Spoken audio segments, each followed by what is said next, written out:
چوپان قهوه رو کشف کرد. حدود قرن 9 میلادی تو سرزمین اتیوپی یه چوپان بود به نام کالدی که دید گوسفنداش این سری گیلاس قرمز رو میخورن و خیلی سرحال میشن. از روی کنجکاوی خودش هم یکی از اون دونه ها رو امتحان کرد و همون اثر رو احساس کرد.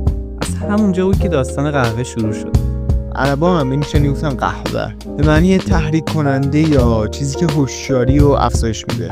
قهوه اون اولش توی اسلام بود و اونجا محبوب شد و توی قرن 18 میلادی از طریق تجارت عربا و عثمانی‌ها به اروپا رسید. اولین کافه‌ها تو ونیز و مارسی پیدا شدن و قهوه به صورت یکی از نوشیدنی اجتماعی و فرهنگی تبدیل شد. با اختراع روش‌های جدید واسه بسته‌بندی و تولید، قهوه تبدیل به محصول همه‌گیر شد. برندهای معروفی مثل استارباکس و نسپرسو نقش خیلی بزرگی توی تبدیل قهوه به تجربه زندگی مدرن داشتن.